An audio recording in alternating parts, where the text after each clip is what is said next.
Welcome to Stories We Live, where the untold tales of real heroes come to life.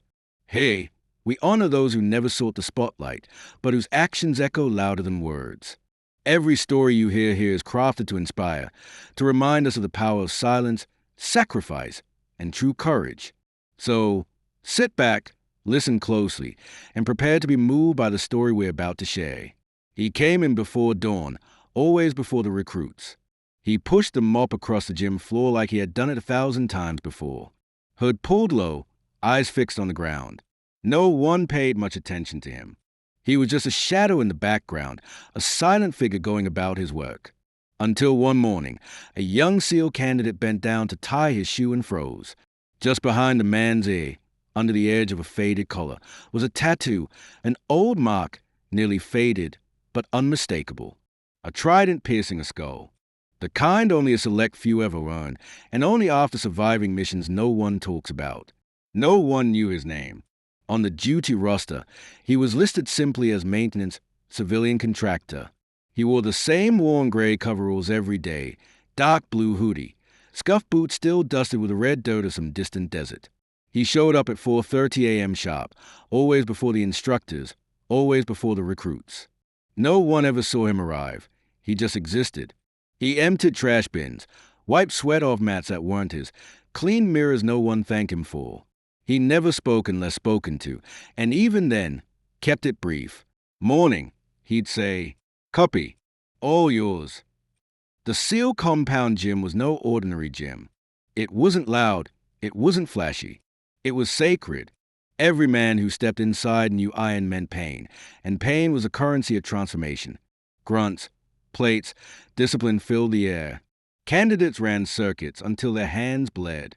Instructors pushed harder than most minds could comprehend.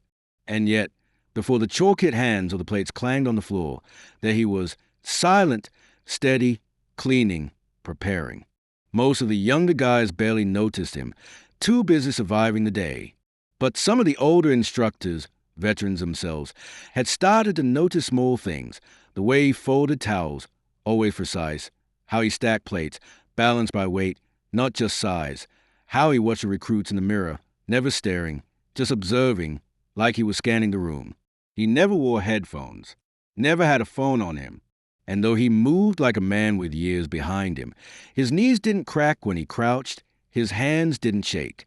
When he lifted a 45-pound bar to move it from one rack to another, his grip was firm and steady, like a man who hadn't lost strength in decades.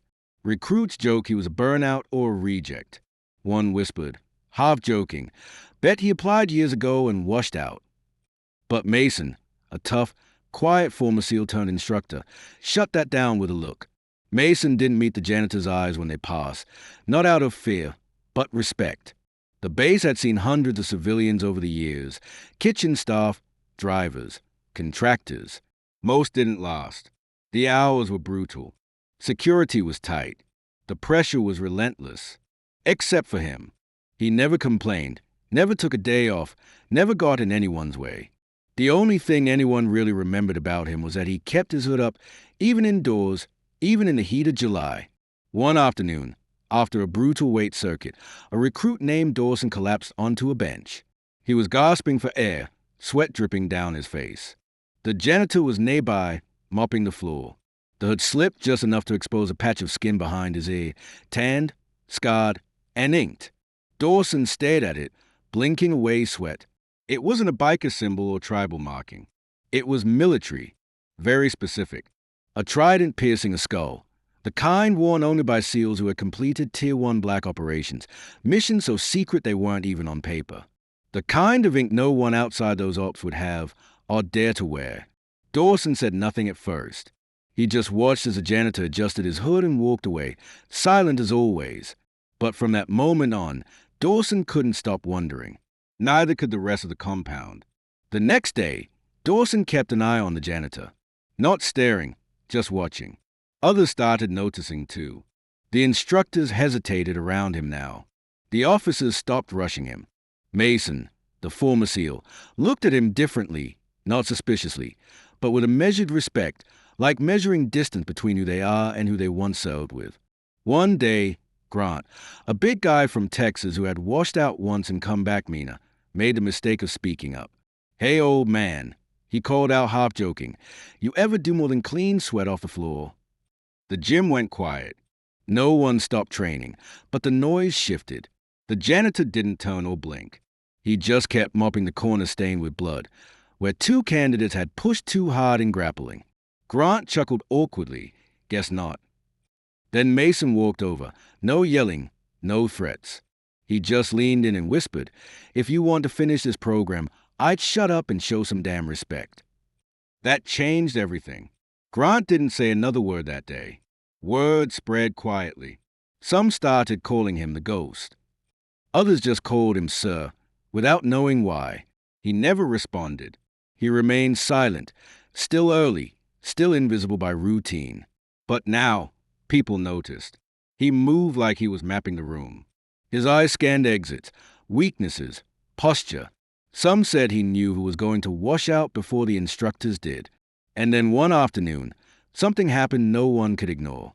The fire alarm went off during a weight circuit, a false trigger, a tech malfunction from a new control panel. Per protocol, the gym was evacuated. Most recruits jogged out. Instructors followed. But Simmons collapsed midway out, his old knee injury worsened by dehydration locking up completely. Two guys tried to go back in, but froze near the entrance as smoke from faulty wiring began to cloud the hallway. It wasn't yet dangerous, but it would have taken a medic team at least 5 minutes to respond. It took the janitor 30 seconds. He walked straight into the smoke. No hesitation. No gear. Just a towel wrapped around his mouth. He carried Simmons out on his back, not dragging or struggling. A clean, perfect fireman's carry, one arm locking the leg behind the knee, the other across the shoulder controlling balance like he'd rehearsed it for years. Simmons weighed 215 pounds.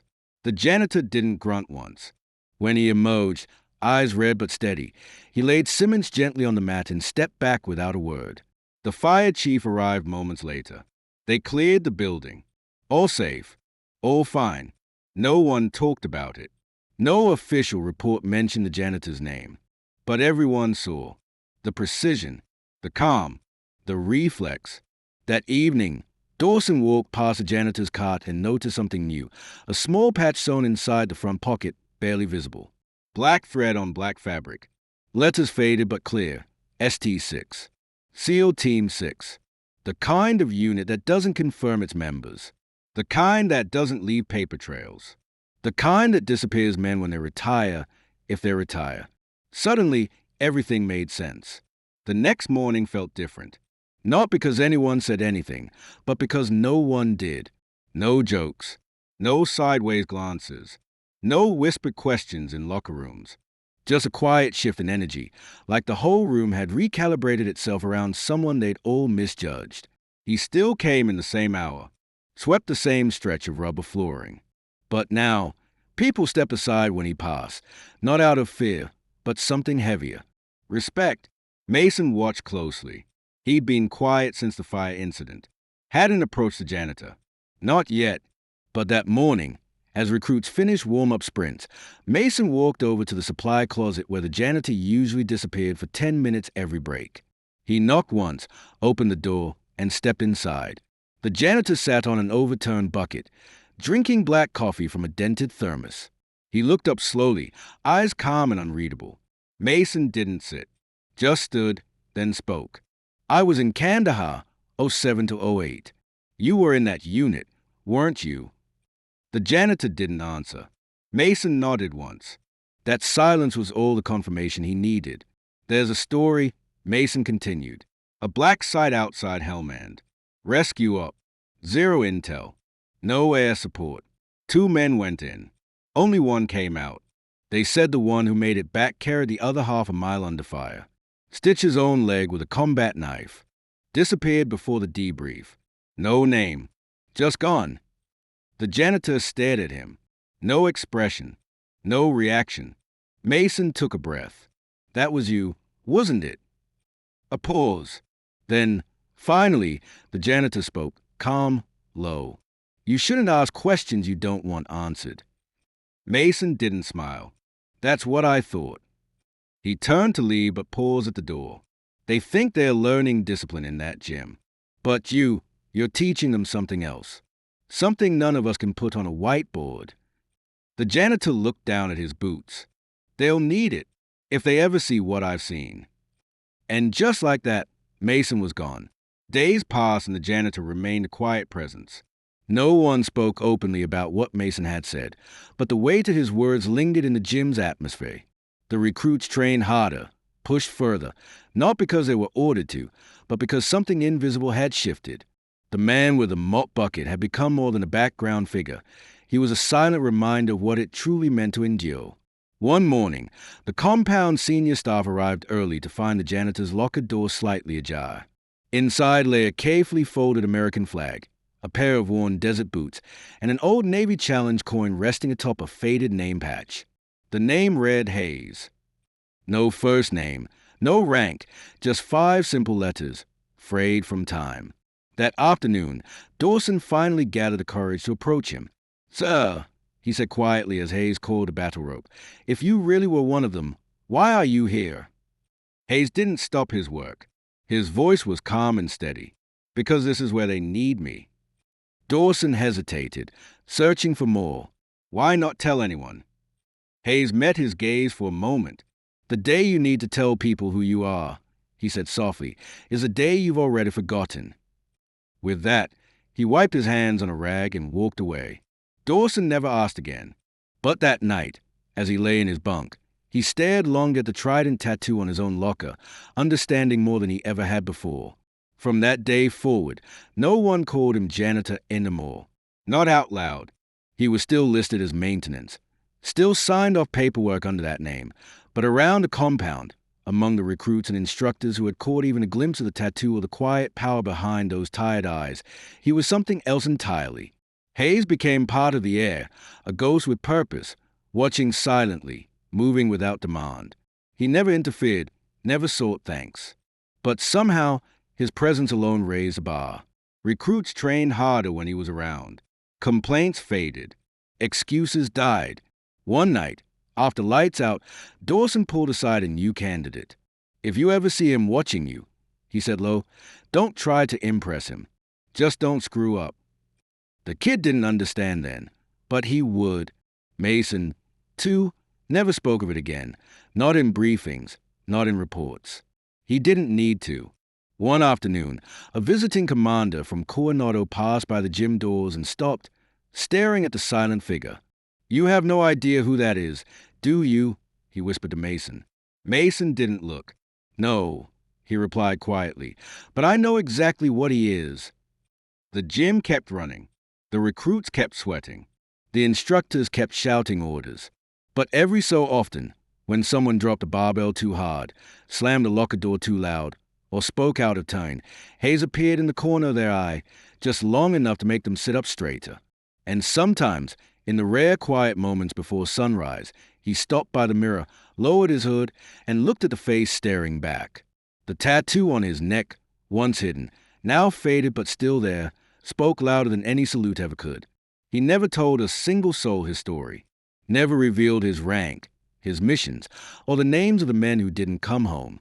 He just kept mopping the mats, coiling the ropes, scrubbing the blood from the tiles, until every recruit who passed through that gym understood what legends really meant. Sometimes, legends don't stand on podiums. Sometimes, they push mop buckets at 4 a.m., silently making sure the next generation knows exactly what it means to serve. He never wore a uniform, never gave orders, never asked for thanks. He simply showed up early, quiet, unnoticed, and did the work no one else thought mattered. Behind that mop and beneath that hood was a story no one could imagine, a past that still stood watch over a place built for the strongest. Because sometimes, the men who've seen the worst don't tell you what they did. They show you how to carry it.